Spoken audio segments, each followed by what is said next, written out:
This is Radio Romania International. You are listening to our one-hour broadcast in English for listeners in Western Europe and Japan.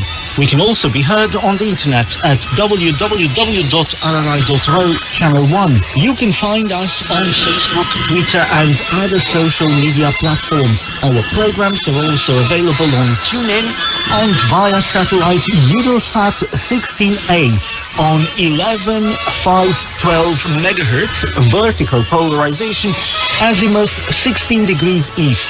Symbol rate 29,950 mega symbols per second, standard DVB-S2, modulation 8 PSK, audio PID 510.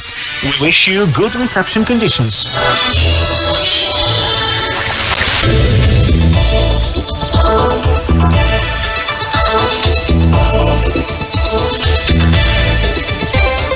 Hello, I'm your host Elena Yanake, bringing the news. But first, a short announcement. As of January 25th, 2021, Radio Romania International will change some of its shortwave frequencies.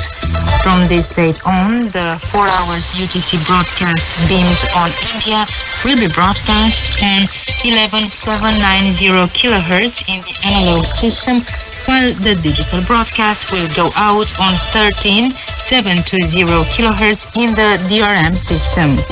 And now the news. The headlines. 2,699 new infections with SARS-CoV-2 have been reported in the last 24 hours in Romania. Protests against the government's wage policy continue. And the number of visitors to the Danube Delta last year was by 30% smaller than in 2019 due to the sanitary crisis.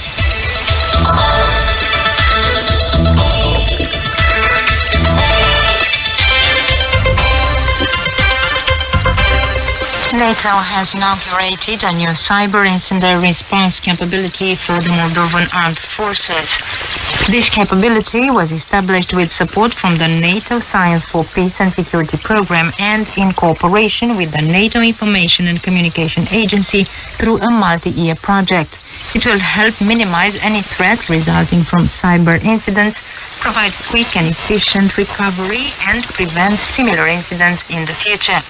The inauguration was marked through a virtual ribbon-cutting ceremony attended by NATO Deputy Secretary General, the Romanian Mircea Joana, and the Minister of Defense of the Republic of Moldova, Victor Gaiciuc. NATO and Moldova have been partners for more than 25 years. Our cooperation supports Moldova's efforts to reform and modernize its defense and security structures and institutions in full respect of Moldova's constitutional neutrality, Mircea Joana said. A number of restrictions in place in the capital Bucharest in the context of the coronavirus pandemic will be lifted as of Monday. Prefect Ram Berbeceanu has announced. Thus, theaters, cinemas, as well as restaurants, bars and cafes will be open between 6 a.m. and 9 p.m. with an occupancy rate of a maximum 30%. At the same time, licensed gambling operators will be allowed to resume their activity with the observance of the 30% occupancy rate. In Bucharest and other cities of Romania, protests organized by one of the biggest trade union confederation in the country, Cartel Alpha, continued on Friday. After trade unionist representatives discussed with Labour Minister Raluca Turcan, they said they only got promises that pensions would be recalculated and certain corrections would be made to public servants' salaries. Employees with the Interior Ministry also staged protests on Thursday, unhappy with the salary cap announced by the government.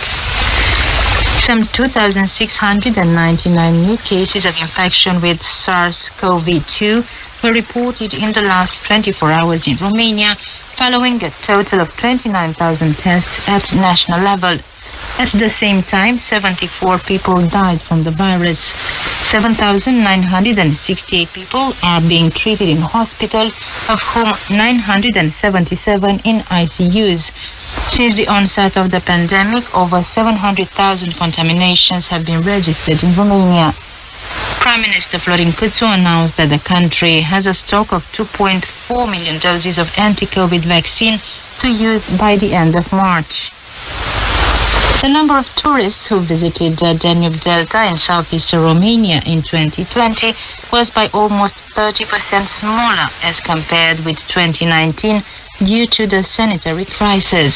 The cruise tourism was the most affected, given that over 95% of the ships due to arrive in the area last year cancelled their trips.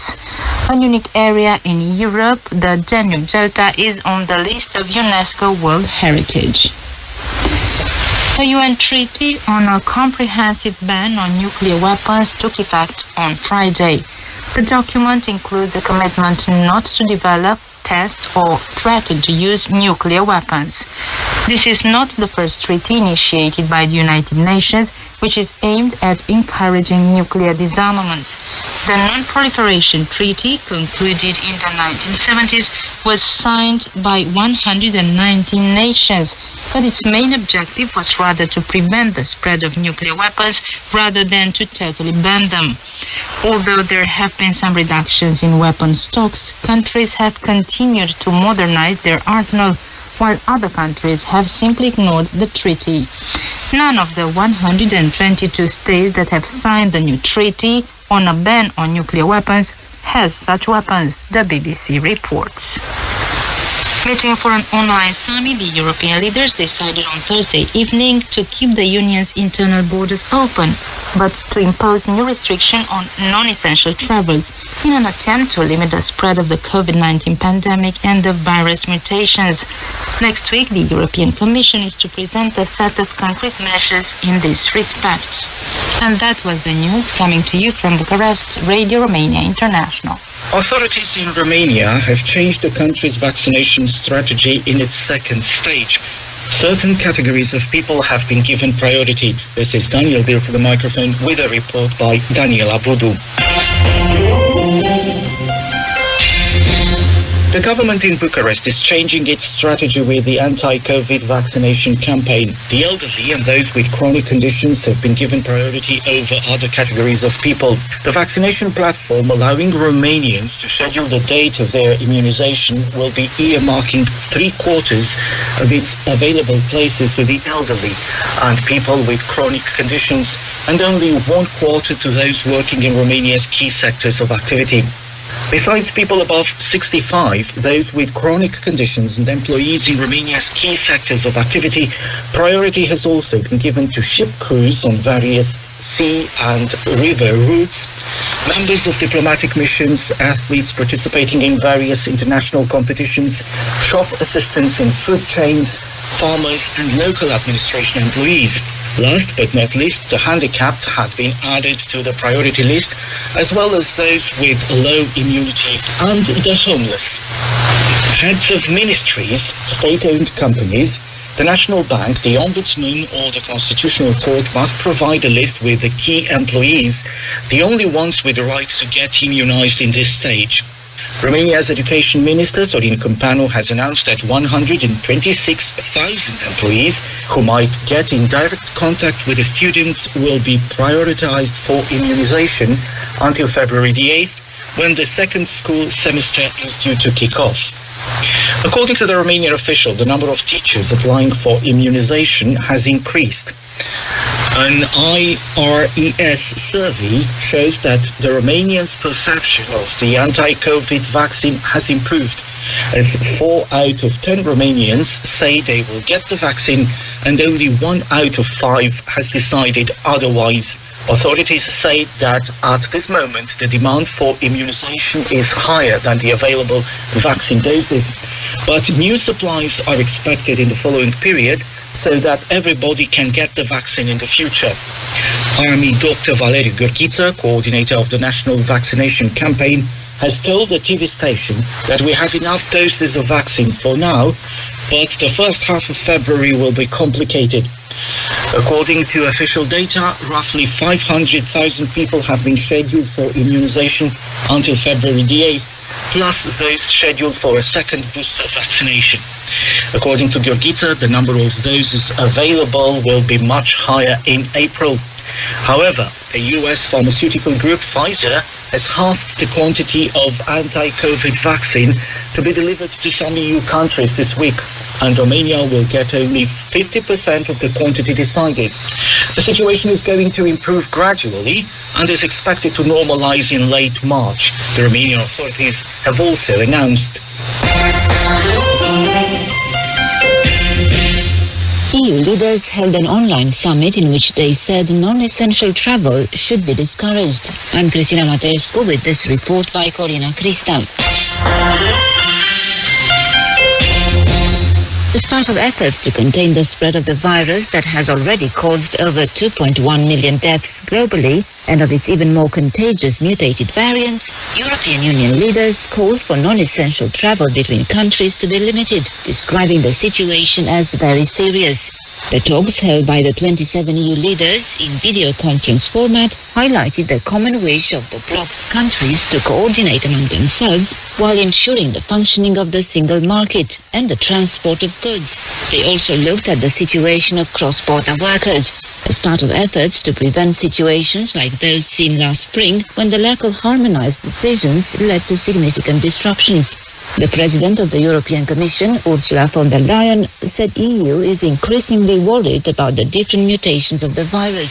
Citing the recommendations of the European Centre for Disease Prevention and Control, she said all non-essential travel should be strongly discouraged. She also spoke about a new definition of risk zones to include territories from a number of member states where health measures should be coordinated. The virus doesn't know about borders, von der Leyen explained. So you can have an area where there is on both sides, in two member states close to each other, the same epidemiological situation. But if in one half in this zone you do a strong lockdown and in the other half of this zone you keep shops open, you will have immediately movement of people to the other side to do shopping, for example, thus pushing forward the spread of the virus and the dissemination of the virus. So it is smart to look at homogeneous areas and there have targeted measures that the member states then can, in coordination, apply to make sure that we contain the spread of the virus as much as possible and, on the other hand, keep the flow in the single market as much as possible open. Travelers from high-risk epidemiological zones may be subject to obligatory testing and quarantine. As for countries from outside the EU, additional security measures are proposed for essential travel to Europe, such as testing before departure, von der Leyen also said. On the eve of the summit, EU leaders also reached an agreement on the mutual recognition of the results of tests, both PCR and rapid antigen tests. The community bloc also aims to increase by at least 15% the verification of positive COVID tests to detect possible mutations. Additionally, member states stood for stepping up vaccination campaigns while ensuring constant and predictable vaccine deliveries, aiming to vaccinate 70% of the bloc's adult population by summer. And that was Radio Newsreel.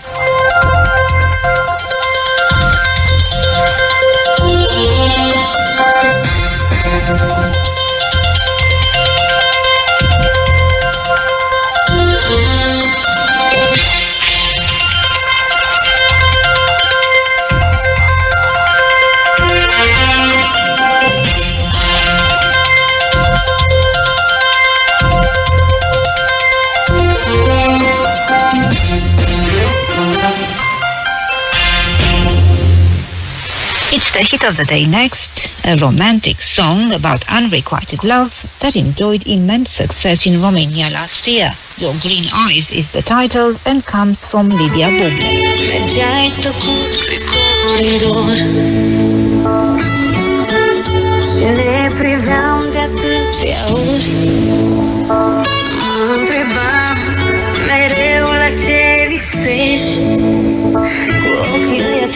Cu ochii ăia mari și cu ochii ăia verzi treceai și nu spuneai nimic, rupeai din mine cât iubit. Iubeam prea mult să nu mă vezi. Cu ochii ăia triști, cu ochii ăia mari și cu ochii ăia verzi. Îndrăgostită, nebun de un străin, dintr-o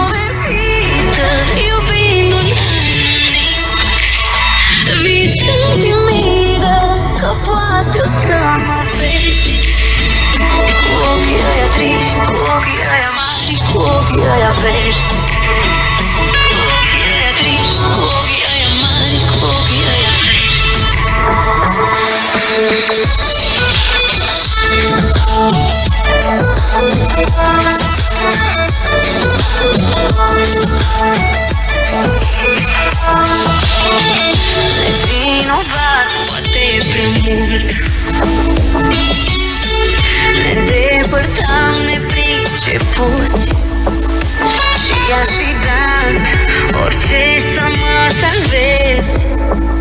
Cu ochii ăia triști, cu ochii ăia mari, cu ochii ăia vești. Treceam prin colțul tău de rai,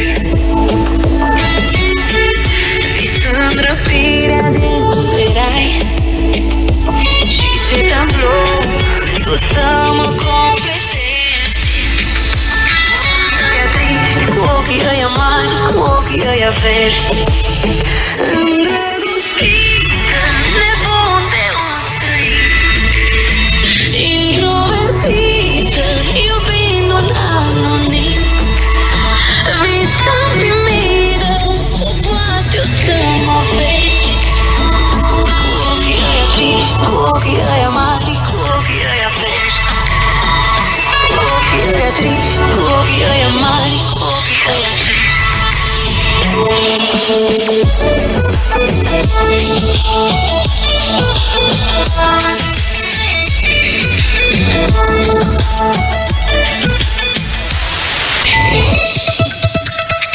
You are listening to Radio Romania International. Focus on Romania. The future starts today.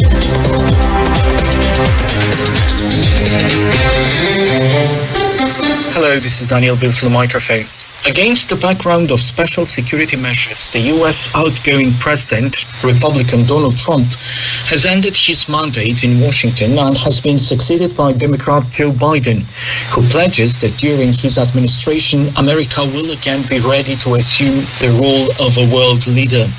Pundits believe that the new president will have to focus on the internal affairs as millions of Americans have been convinced by the outgoing president that the latest election was rigged.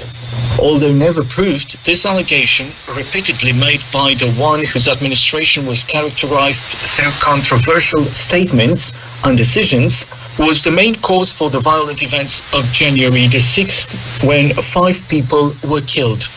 The riot, which took place at the very heart of the world's democracy, the US Congress, stirred heated debates.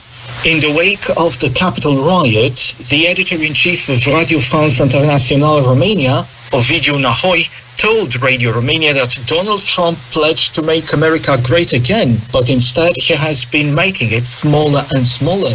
But what is the outcome of the aforementioned events and what we should expect from now on?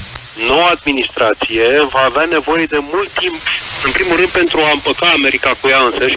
E o societate foarte divizată și First and foremost, the new administration will need more time to reconcile America with itself, a very divided society. And America will not have the energy and time to get involved in major global issues where the American values are needed. It will not have the time and the energy to get involved in these issues because America will get busy with domestic problems for a year or two, needing half of President Biden's mandate, to say the least, to heal these internal wounds and reconcile America with itself. So the country's influence at global level is going to shrink. That America President Trump pledged to make great. And that influence and power started to wane right during the mandate of the outgoing president. So that means a less powerful America, whose commitment to getting involved in the world's major issues has diminished. According